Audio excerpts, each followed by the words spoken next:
The moment you become a team leader, the rules change. Anyone who's been through it knows exactly what I'm talking about. When I stepped into my first leadership role, I was coming out of being the local expert. Team members looked to me to have the answers to their questions. But not long in, I realized something had to change. I was becoming the bottleneck. I was slowing things down instead of speeding things up. And worse, every decision relied on me. Now, when you're the expert, being the hero is part of the job. But when you become a leader, being the hero looks very different.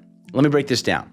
To build a strong team, the focus shifts from having all the answers to the questions to asking the right ones. Questions like, how would you handle this? It means fighting the urge to take over so you can build a team that's resilient, a team that can solve problems, find solutions, and ultimately come up with better things than you could do on your own. In today's episode, we break down 4 leadership shifts that show up on every growing team. We'll talk about the leadership pivot, the power of presence, turning insight into action, especially focused in on yourself as a leader, and the power of extreme ownership. Now, before we break down the key takeaways of the conversation, let me introduce my guest. Maddie Morietis is a former consultant who now coaches leaders up and down the West Coast. Maddie helps professionals who feel stuck, helps them get unstuck, and lead with purpose. Now, what I appreciate about Maddie is he doesn't just talk theory. He gives clear, practical steps that you can actually use. So here's what you're going to learn in the episode. Number 1, you'll learn how to shift from needing all the answers to asking the right questions that unlock your team's performance. Number 2, if leading a team feels stressful, you'll learn how doing less by focusing on one task or conversation at a time can reduce stress and actually help you achieve more. If you know where to improve as a leader but haven't taken that next step, you'll learn how choosing one small shift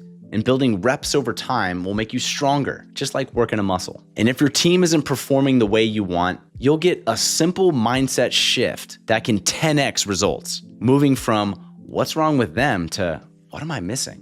Now, if you're leading a team, stick around. This conversation is packed with insights. Your story and how you went from working as a consultant, right? Then you jumped into IT and tech for a bit, right? You're in the tech industry. And then more recently, you went all in on coaching. And I know it's something that you were doing even back in your consulting days as a senior manager, right?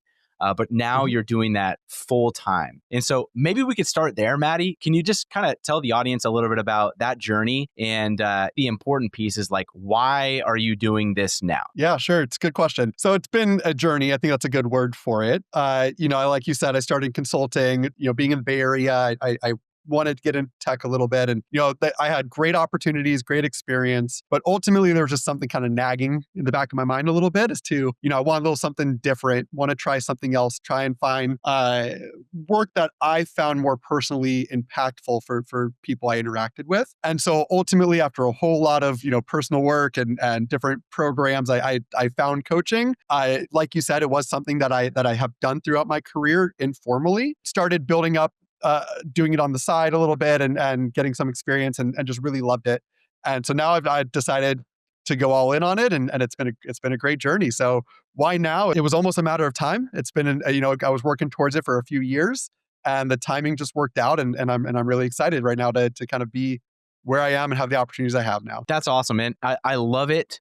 And I'm super excited for you and for the people that you're going to be helping. So what sort of coaching are you doing? What space are you in? Who's your target audience? Yeah, absolutely. So my core audience is I work basically with young professionals that are either looking for more fulfillment and purpose just in their life and generally, which could be in their personal life or career. So I do a lot of work with executives and leaders as well that are trying to figure out their own career path, whether that means within their own company, how can they have more of an impact, do more of the work that they want and approach their day-to-day more effectively, or maybe some people are trying to make a big pivot and big career shift like myself, different industry, different role, whatever it might be. And so ultimately it's people that are trying to find how they can unstick whatever the current situation they're in, how they can unstick themselves and how they can kind of get more, find more purpose and really become more authentically who they are in their day-to-day, whether that's personally or professionally. Yeah. And I'm very curious. A lot of the people that you're helping and working with, right? Leaders in the industry in particular, they've either been managers, directors, or whatever, owners of companies for some time. And you're basically helping them get unstuck. I'm curious, is there a common theme? Like, is there a thread that you're kind of seeing flowing through a lot of the different folks that you're working with? It's a great question, Greg. And ultimately It does vary a lot based on the person or the different focuses that they have. Mm. However, I would say that the number one theme would probably be some form of fear. And what I mean by that is most people are afraid of failure, afraid of judgment, afraid of whatever it might be that is stopping them from going after what they want, right? And so if you talk about leaders, they might be afraid of being the person that doesn't have the answers, right? And so Mm. that fear drives behaviors amongst themselves, amongst their teams, and really perpetuates a different culture. And so being able to identify and understand what their core kind of fear is, their core judgments of themselves or the situation or whatever it might be, and then helping them determine what the right path is for them, not what I think the right path is or what someone else is, but what their own path is to conquer some of that fear and face some of that uncertainty to really Yeah. drive impactful change. So I would say Yeah. that's probably the most common theme. Is that something where you're working with a client and that's right at the forefront? They sit down with you, they say, Maddie, you know, I'd really like to get unstuck. I'd like to enjoy my job a little bit more, but I'm scared. Or does it come a little bit subtler than that? And if so, how do you tease that out? Yeah, and that's actually a great question because many times it does not come as black and white as that. A lot of times it might sound like I need to find a new job. I just need a change. I just can't do it anymore. I'm burnt out and I need a new job.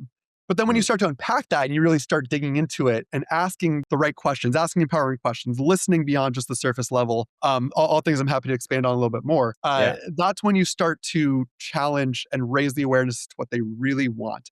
In some instances, like I said, it's not about the job.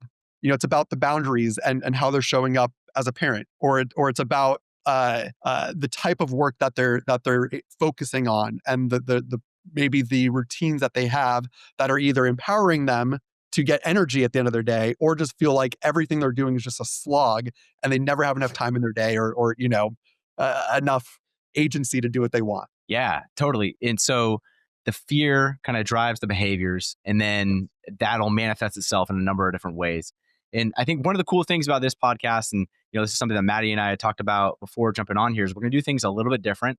And so we picked a few topics to talk about that I Mhm. know Maddie's an expert in. It's something that's near and dear to me. Part of what I do with my company as well is kind of helping to identify individuals that are going to fit in the right slot, right? And be able to bring their authentic selves into a position, and then aligning, right, the roles with the individual's aspirations, because in there kind of lies this balance of how can I be fulfilled while doing something that's going to allow me to make a living, right? Which is something that you're Absolutely. doing with the coaching. So let's get right into it. Topic number one, all right, and we talked about this a little bit before the call, but let's unpack this a bit, right? So one of those fears, right, that you were touching on is the transition into leadership, Yep. right? You might be a technical pro. You may have a skill set, right, that's highly desirable and you've honed it over the course of the past 10 or 15 years. And then they look at you and they're like, Maddie, hey, congratulations, you're now a senior manager of this team. Let's take it to the next level. So something that we both talked about is being in this position and experiencing a bit of the pushes and the pulls, right? From being somebody who's always recognized for having the right answers to now you're met with situations that you don't always have the right answers to. And I think you had just mentioned that this is a fear that manifests itself with a lot of the clients that you're working with. So can you tell me a little bit about that fear, and what are some of those tips or best practices for getting unstuck in that area? Yeah, and that's a great question, Greg. I mean, ultimately, so my approach generally in coaching, and it tackles everything you're talking about, is what we call core energy coaching, which effectively is starting with the inside out. So it's less about the situation, and it's more about how you're reacting to it, how you view it, how you respond, how your thoughts drive those emotions, feelings, actions, all those types of things that you talked about. And this actually ties into, I'm going to go a little off script here, Greg, on our fourth topic of extreme Yeah. ownership a little bit, which Yeah. there's two ex-Marines, Jocko Willnick and Leif Babin, wrote a book called Extreme Ownership around leadership. They were commanding officers in Afghanistan, and one of the key takeaways from that book is that there's no such thing as a bad team, only bad leaders. And so when you step into this leadership role, it's a whole new world, right? You go from being the one that got rewarded for having the answers all the time, being the one that was the go-to person, to now you need to think broader. You need to think about the team, and being able to take that ownership and start with what is your fear around that is really, really powerful. It's not about blame, always about the blame, although, good leader tech does a lot of times take the blame and give the reward, but it's about agency. It's about taking ownership over how you can change your perspective and change the situation. And, a lot of leaders, I think, intellectually agree with this and understand this, but they don't always practice it, right? You hear a lot of, oh, just so-and-so on my team just doesn't get it, right? Or just this process is just so convoluted, or even if you don't have a direct team, you could still be a leader, and you might blame your boss for a situation without thinking about, how can I do something different, communicate something different to change this. And so kind of a reframe to start with, that's going to lead into, more directly answering your question there is if you're not performing, if your team's not performing, if you're struggling to transition to this new role, stop asking, what's wrong with them? What's wrong with that? And start thinking, what am I not doing? What am I not communicating? What am I not seeing? What can I do differently? And, ultimately, to your point, I think this is where it gets tricky for a lot of high achievers, because it's a vulnerable place to be. And a lot of that comes back to that fear we talked about, right? And so you need to be able to recognize that vulnerability and not having the answers is actually a superpower. So the thing that gets you promoted, having those answers, being the go-to person, always, knowing the certain solution to that bug in the code, whatever it might be, right? Suddenly, that thing that got you promoted is often the thing that limits you as a leader. And you become the person that starts limiting your team because they wait for you to tell them the answer. They bring ideas forward and they bring, slide decks together, and they know that you're going to correct it because it's going to be your way. So you become the bottleneck. And many leaders never actually make the shift to go from solving to kind of developing and asking the questions, understanding that, and helping people think more clearly instead of just you approaching what all the solutions are. So one of the things, Greg, that you asked is, what do we do? What are some of the best practices? I think we need to, as leaders, shift from how can I solve everything to how can I have the right questions? And it seems simple, but to me, having the right questions beats having the right answers every time, any day of the week, because you are empowering your team to think differently. And as a leader, Greg, going back to what we said before around that kind of cycle of thoughts and actions and emotions that I call the awareness to action cycle, is your questions are really powerful, and your questions literally change the way your team behaves. So here's an example, right? Something goes wrong. You as a leader come into your team and you go, "Why didn't this work?" The energy behind that question, the question of that, your team's going to get defensive. They want to protect themselves. They don't want to look like an idiot, whatever it might be. So their response is going to be very different than if you come in and you go, "Okay, that didn't work. Hey, Greg, what would you do differently next time? Where did we go wrong?" Right? It's about us. You're not attacking. You're asking a very different question without you assuming that you already know the answer. And so one thing that I advocate all the time, I do it in my coaching, is change from answers to questions, and asking effective questions, which happy to talk about more about questions as well. But I think that's one of the key things to start with. I love that concept of changing from answers to questions. It's something that I do when I'm hiring somebody to who I'm looking for, like, leadership potential, right? One of the things that I try to look for is how they respond and answer to questions that I give them. And then on the job, right? Like, so, I think one of the best things that you can do when you're hiring a new employee and you're looking for somebody who can become a leader in the team, is to then do like a trial period, a 30 to 90-day trial period. I know some companies don't do this, right? But it is a best practice, and it's the best way for you to see, how is this individual approaching learning, right? Yeah. Because how they approach learning is a telltale sign for how they're going to lead and manage a team, 3 to 5 years from now. Are they willing to pick up the phone and call somebody if they don't know the answer? When they're in a meeting and they solve the problem, or they come up with a solution or proposed solution to whatever the original question was, are they okay to pass out compliments and recognize the individual who they had reached out to, who guided them through this problem solving effort, and now they're able to deliver the solution. I think what you're touching on is something that we try to scan for. I try to scan for when developing like those hierarchy stacks in the team, right? The high impact individuals who have the potential for leadership. It's like, how are they approaching problem solving? Are they willing to reach outside their own expertise, work with other members on the team, recognize those individuals when they determine that this is the best path forward?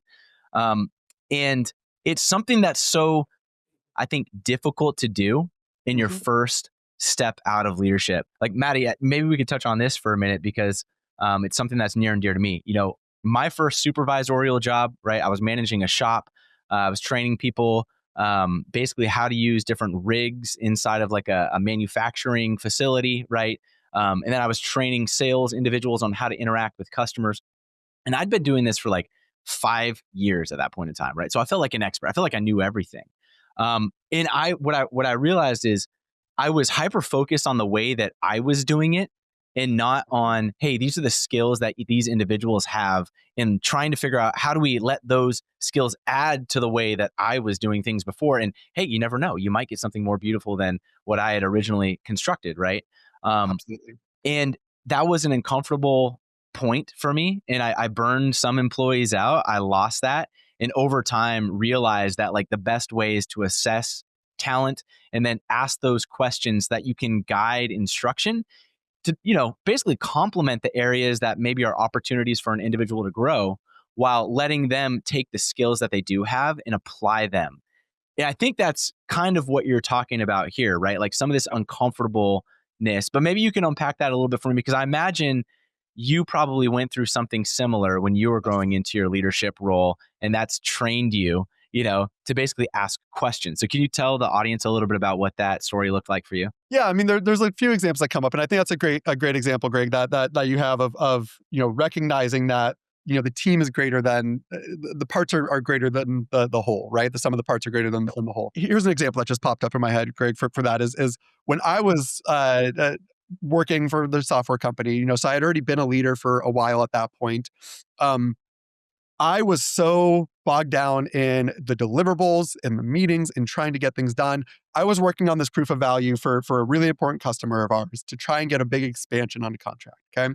And so this was a big, complicated pilot project implementing our software, looking across a bunch of different process areas and business units. And we had a tight deadline. So, felt like alarm, felt like overwhelm. So I was like, driving, I'm going to get my project manager hat on. I did this forever. Like, we're going to, control scope. We're going to, be just cut there. We're going to get this done because we have no other chance. So when my leadership came to me and said, "Hey, AI is our focus. We need to demonstrate some AI in this proof of value to really drive this deal." My immediate response was, how the heck are we going to do that? Like, there's no way. We're not going to control scope. And so that thought made me automatically feel defeated and be like, God, I got another thing we got to add to this list.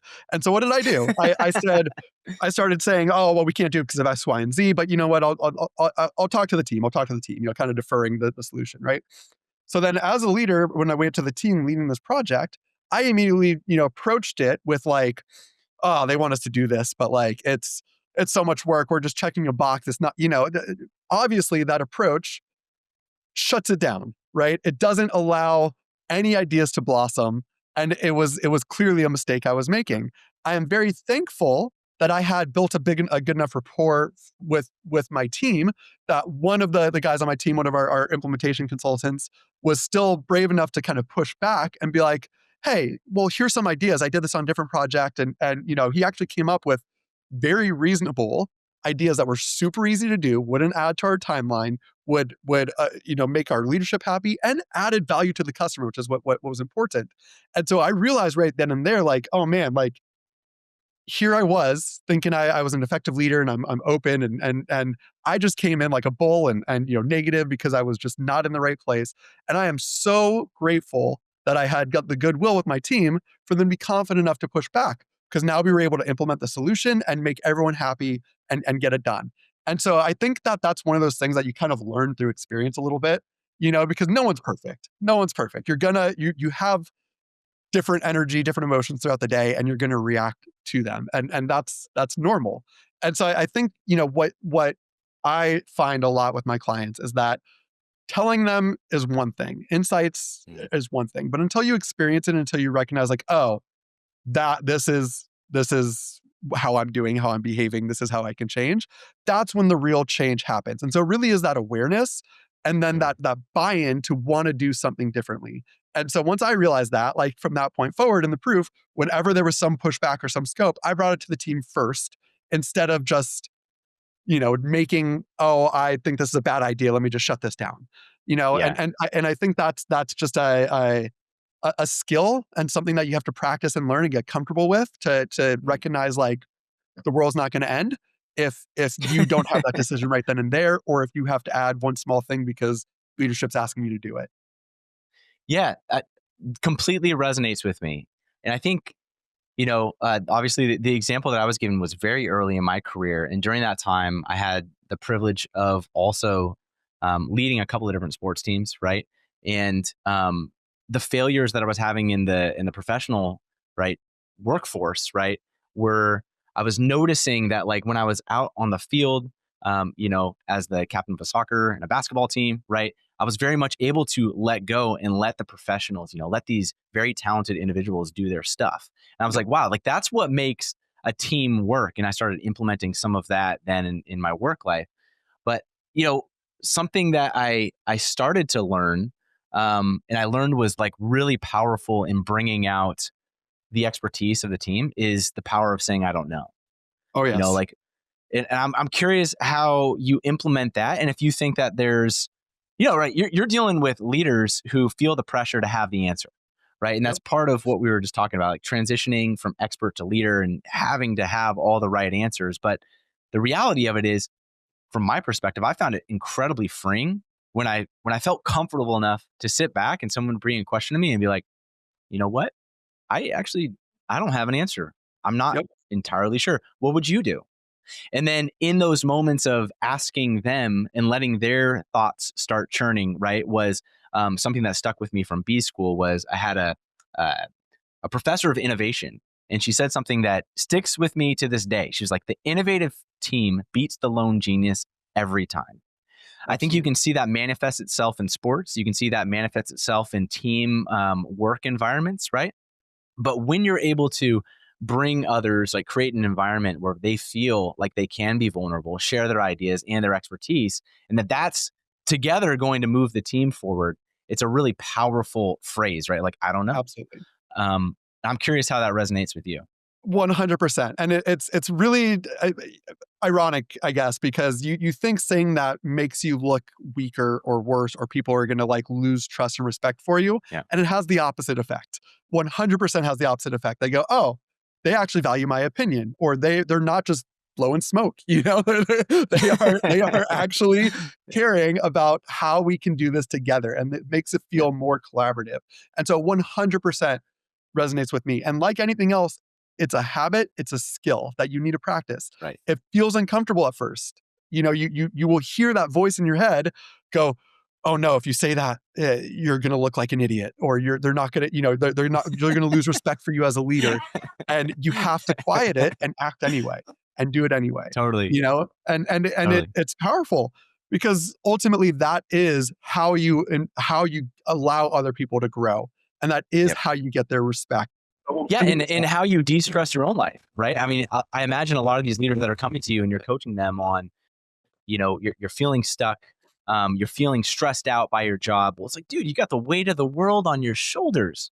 Yeah. You've got a team of 20 people. Exactly. Like, share some of the load, right? And in doing that, then you bring out, I think, what you're talking about, like this trust, this integration of skill sets, bringing out the best of individuals, finding and discovering what they're passionate about. And like, I actually didn't know that you were a really good problem solver. Absolutely. Absolutely. And I think that so one of the things that I learned in my certifications was the concept of different levels of energy. And I won't go into too much detail there because it's a whole other topic. But the quote lower levels is all about, right or wrong, black or white. It's my way. It's about control, right? And a lot of times you find that stress, that overwhelm in those lower levels. But the higher levels are all about win-win situations. It's not black and white. It's about the team. It's how can we collectively do better? And so a lot of what we work on is understanding how you view different situations within those levels of energy and how you can then consciously choose to approach it differently. And one thing that I think that this is a natural kind of segue here is when you are able to be present with your team. I think that allows you to understand those different skill sets and allows you to really change from uh, having, I need to know the right or wrong or it's my way, to being more vulnerable and more curious about their path. And, because I think that a lot of times leaders, especially the ineffective ones, but, a lot of leaders do this, and we've all been guilty of it, even the great ones at some point, of being in a one-on-one and being mentally somewhere else, right? Oh, I have a check-in with this person, but I have 10 different Slacks pinging me on this side. I got emails coming in. I know I got that meeting with my boss in 2 hours that, I need to crush. So I probably should tweak this PowerPoint on the side when they're just talking. So, I think that a lot of times we're not truly present, and, we might just be trying to check something off the list or scan for the real issue and solve it and move on. But let's face it, your team knows that. They always know, right? It erodes trust faster than almost anything else. So those distractions and not being present, it's not just a neutral, thing. It's actively sabotaging your ability to lead and your team's ability to perform. And I think that in order to truly identify those skill sets and what your team actually wants, not just what you want, you need to be able to be present and you need to be able to listen beyond just the surface level. I had mentioned this actually at the beginning, the different kind of levels of listening, and active listening gets thrown around all the time, right? And it's one of those like, oh, active listening. Like, I am actively listening. Look, I'm looking at you. I'm listening. But no, it's different, right? There can be listening where it's just like surface level, you're hearing the words, but ultimately you're just waiting for your turn to talk, right? Like we've all been in that meeting or even just with our friends where someone's telling a story and like you already know how you want to contribute and tell your story that's similar. And so you're just waiting for your turn to talk. You're not really listening. You're kind of listening. The next level is content, like where what most people think is active listening, where you're tracking what they're saying and you're trying to have a real conversation with them. But the real level, that's really where most people operate, those level 1 or 2. But the real level you want to get to is the level 3, the more intuitive listening, where you're listening for what's underneath. You're listening for the emotions, the hesitation, the body language, what they're not saying. That is how you truly understand what your team or whomever you're talking to is really experiencing and thinking through. And that's how you can start to, like we were talking about before, ask better questions of your team, because you are truly present and you truly are able to pick up on the words they're using, that slight pause before they say everything's fine, the energy shift and the body language shift when you mention a certain project or a certain person. That's how you can start to have real conversations. And you will miss all of that if you're checked out. And I would say that the ROI on presence, if you really want to look at it that way, if you're a very logical person, is insane, right? I mean, I would say 20 minutes of truly present conversation beats an hour of distracted check-ins any day of the week. And so, if you're doing a one-on-one just to check the box and you're cramming just status checks or solving problems or distraction to 30 minutes, you're doing it wrong. You're doing it wrong. And, instead, if you have 20 minutes where you mute your Slack notifications, you put your phone away, you're really present with them. If you're in person, close your laptop and you're listening beyond the level, you'll start to better understand what that specific person is actually struggling with. You'll be able to see the types of problems and challenges that they light up about and that they get excited for. And you will know your team better and you'll be able to help direct them to do things that maybe you wouldn't have known to do that before, and they'll perform better because they're interested in it. They know you care about them, and you'll be able to be a more effective leader in doing that. Maddie, I absolutely love that. I've never heard of being present described that way, right? The 3 different levels of listening. You got active listening, then there's content, and then there's what's underneath, the little nuanced cues, right? When you're engaging with somebody, the pauses, right? The way that they react to what you're saying, the way that they're reacting or emoting, right? When they're saying something. That completely makes sense. I try to put my phone away when I'm having one-on-ones with individuals. I also, it's really interesting. Like I've worked with clients who are totally stressed out. And so maybe I'll send them over your way, right? Or recommend them sitting down with you.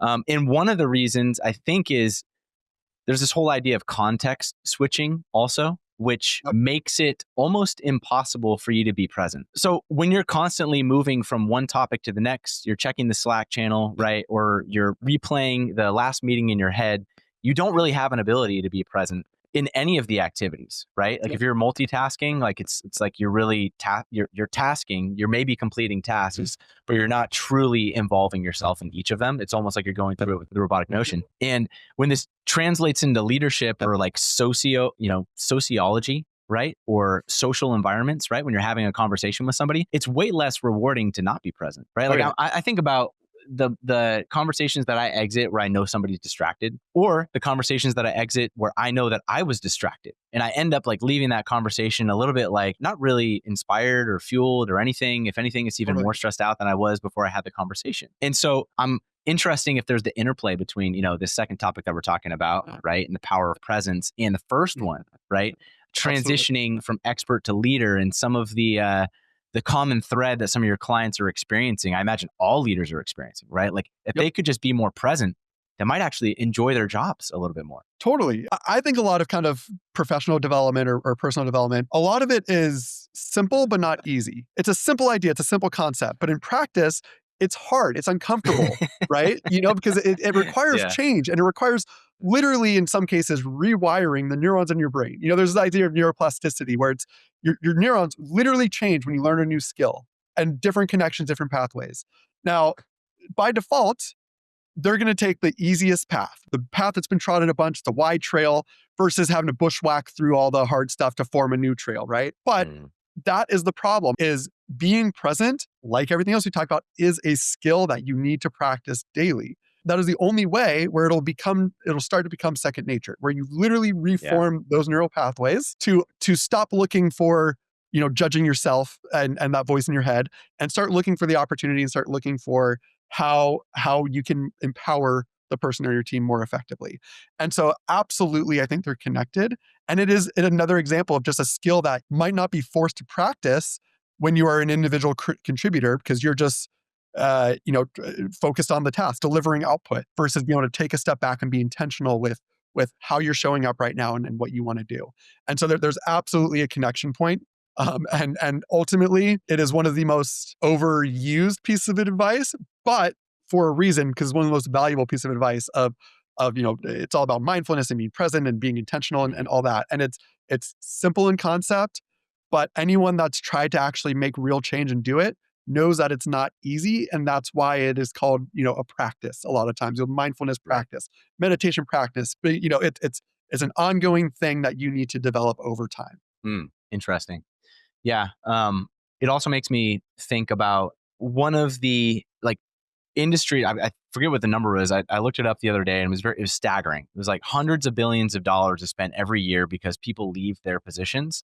And the number one driver for people leaving their positions is because they don't like their boss. And I think there's an element of, I've kind of seen this with peers in industry. I've noticed it with clients that I work with who are hiring for a backfill, right? Because they've had somebody leave their team.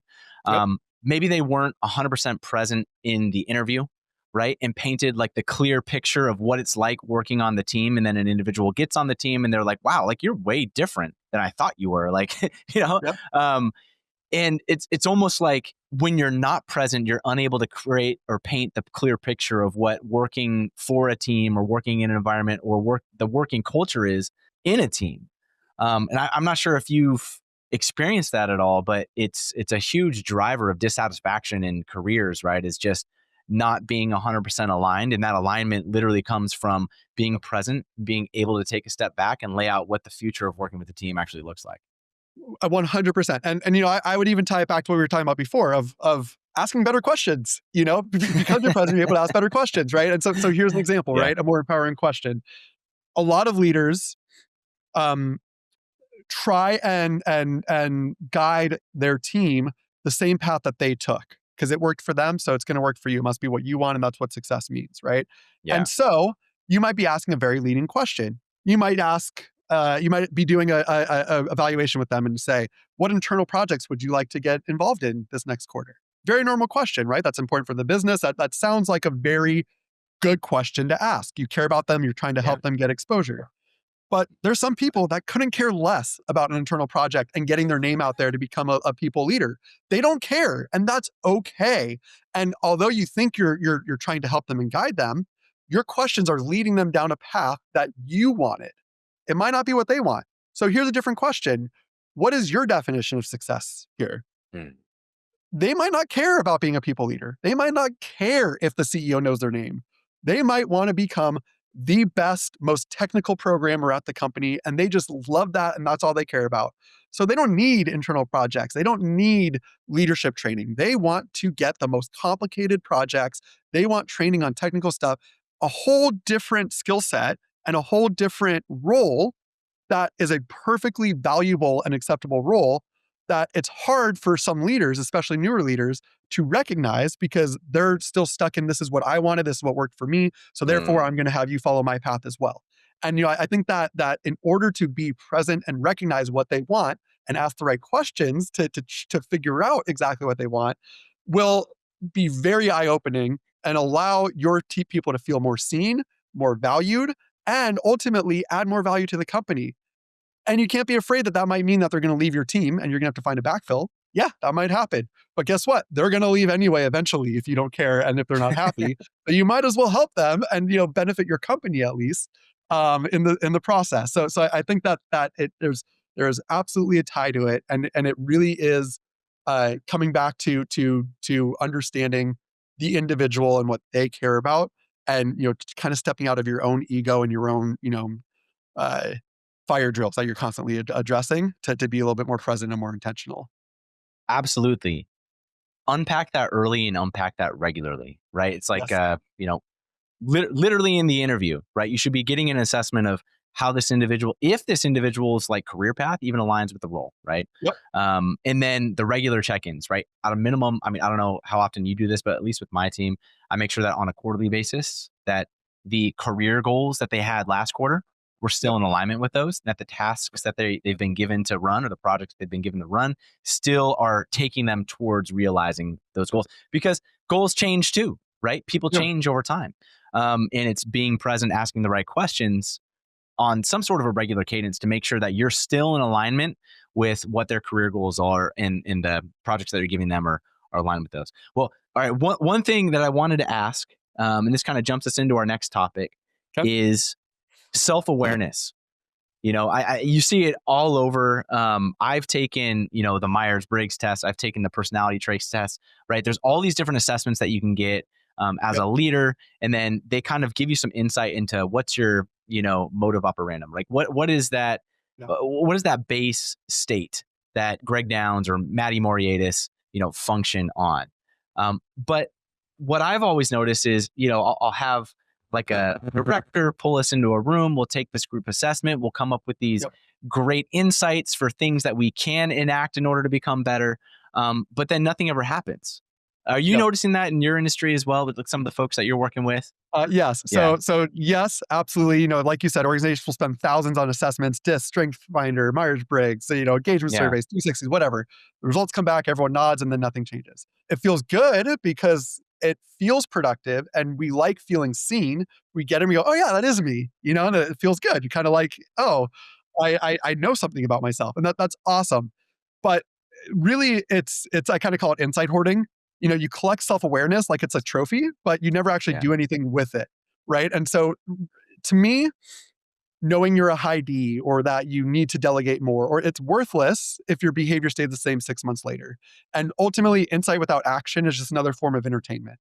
And, I'm sure you do this. I do it too. You listen to podcasts, you read leadership books, self-help books, whatever, and you feel like, oh, I'm becoming better. But ultimately, unless you actually apply it, it's just a different form of entertainment. And there's nothing wrong with that, right? There's far worse slop you could be watching and spending your time on. And absolutely, it's not a bad thing at all. But the trick is to take it from entertainment to actually action and implementing it.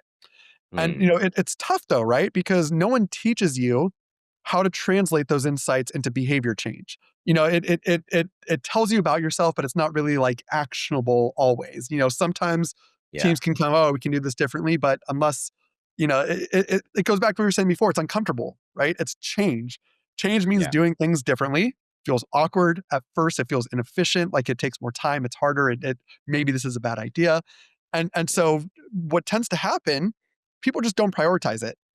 That's ultimately what it comes down to, right? There's always something more urgent than personal development or team development. It always feels like a nice to have or something that we say we need to do.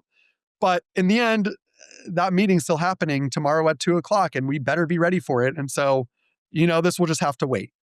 And so that honestly is what tends to happen. I see that in organizations. I see that with individuals all the time. One specific thing that you can do to change this is you need to take that insight and connect it to a specific observable behavior. And so not just like, I need to be better listener, we were talking about, right? But you want to be more specific and intentional about it. And you want to say, in my next one-on-one, I'm going to ask one follow-up question before offering my perspective. That is a very tangible action you can take that is going to force you to be a good listener, because you can't give your perspective until you ask a question. And so at first, it's going to be hard because it's something new. But at first, you're probably going to be going, man, I'm so worried on asking that right question that now I'm distracted, not listening. And that's probably going to happen at first. It's like another form of distracted listening. But you will build it up after time because you're being intentional about it. And so take your insights and your feedback and get as specific as one small action you can change and build on that over time, so that there is some sort of action and some sort of feedback loop as to, am I actually doing this, and is something actually changing? I like that. So you're basically saying, like, coming out of the assessment, latch on to one thing and then go put it into action right away. Exactly. And honestly, Greg, this is where a lot of people do seek coaching or some sort of, what I call accountability buddy. Someone who you want to be accountable with. Wait, say that again. Accountability buddy. Yeah, never heard that one. That's good. Buddy. Yeah. So someone that you can actually have that feedback and you can have some accountability to make real change. It's a lot. Yep. This is why a lot of people do go to coaching. But even without a coach, you can build that accountability. You pick one thing, you tell someone, you check in weekly, you join a mastermind, whatever it is, so that you can actually have some sort of specific thing you're working on and some way to feedback. And I know we're this is probably getting towards the end here, Greg, and it ties back to everything we said at the beginning, right? Because ultimately, if you get an assessment, it's about taking ownership over what you're going to do to change it. So if you take an assessment and nothing changes, it doesn't mean the assessment was flawed. It doesn't mean your boss didn't follow through on the things that we said we would do as a team. It's not the assessment, it's not the organization, it's you. It's how can you change your behavior? How can you communicate differently? Whatever you can do, take ownership over that. And it also ties back again to asking the right questions, because the assessment gives you data. And so the question is then, what am I going to do with this? What am I going to do with this data? If you just look at the data and say, cool, I guarantee you nothing will change. I love that, Maddie. I think the last piece we were going to talk about, which you hinted at, we touched on at the beginning, right? It was this idea of extreme ownership. I'm a big fan of Jocko. Read his book, Extreme Ownership. It's a great book for those of you who haven't read it. Highly recommend.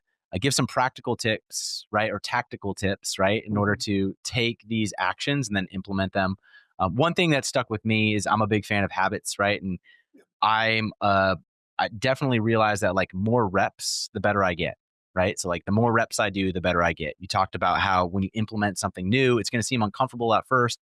Yeah, for the first like 3 or 4 times. But then after that, it starts to become part of your, just steady state, right? And then it becomes more natural over time, right? Technique that I use is actually I'll focus on something for 2-week increments. And that'll give me basically 2 weeks to practice that task. Not perfect at it by the end of those 2 weeks, but I've done it enough times where it feels more natural and it's more logged in, right? Because I think another thing that happens is we'll get an assessment and we'll come up with like 100 different things, right? Where we're like, oh my gosh, like if I could do this a little bit better, think about how much better connection I could have in these interviews or in these conversations with my team members, right? Yep. Or if I could just learn how to, implement, the project management structure more effectively in all of my projects right out of the gate, right? Then my team is going to have a better understanding of where we're going in the roadmap of the future, right? But picking one thing, latching onto it, doing it repeatedly over the course of a couple of weeks has made it easier for it to adapt and made me feel more comfortable, right? get through the awkward stage of, like, oh shoot, I'm trying to be more empathetic. Right. And it's like the first couple of times you do it, you feel like a freaking phony, man. But then over time, you're like, no, like this is really coming from a place that's true and deep within me. And I do want to be more empathetic. I really want to understand what you're going through. I want to feel that fellow feeling, right? As they talk about in philosophy. And you become better the more reps that you do. So giving yourself some sort of a time horizon, I think, allows you to start to incorporate that into your daily operating, just persona. Absolutely. Yep. And I love the focusing on one thing at a time. I mean, that's every coaching session I do, it ends with some sort of action plan, but ultimately it's what's one thing you can do in the next week to service whatever the goal is, whatever the change is, what's one step you can do, no matter how big or small. And so I think the time horizon is vital. And I think that accountability is vital. And I think giving yourself a little grace that like, you're not going to change everything overnight. It takes time. It's a process. And the visual that sticks with me a lot is I love the habit building too, and I love Atomic Habits, and James Clear talks about every time you make a decision, you're making a vote for the person you want to be. And so I've envisioned this scale, and so I envision this scale where every time you do something, you have a lot of unconscious habits you've done, so you have a lot of weight on one scale. And so at first, you're adding a pebble to one side, so you have to consciously decide, I want to do this different. You do it the first time, you add it to one side. It feels weird. The pebble starts rolling towards the side because it's unbalanced. There's so much here. But over time, the more and more pebbles the more balance it gets, the easier it gets to lift. And then eventually you can't deny the fact that's how you act, that's how you behave, that's who you are, because the proof is there. The scale is tipped so far in one direction that you can't argue with it. I love that analogy, Maddie. Okay. I know we're at time and I want to let you go. Just one quick question for folks who are feeling stuck. What's that number one thing that they can do to get unstuck? Oof, that is a pretty loaded question, Greg. So I think that the number one thing that they can do is honestly be honest with themselves. Be honest and not afraid to get real with themselves and raise their awareness and explore what's really stopping them. Go beyond just the obvious external and go deep to what's inside. What's that feeling? What's that thought? What's that core fear? And don't be afraid to face it and voice it, and don't be afraid to take it one step at a time. I love that, Maddie. For folks who are trying to get a hold of you and find you, where can they find you? How can they get a hold of you? Yeah, I'd love to connect if this resonated. I'm most active on LinkedIn at Maddie Moriates, or you can find me at moriatescoaching.com. And I'd love to connect. Awesome. Maddie, this was fun, man. Thanks for joining the show. Thank you, Greg. I loved it. Appreciate it.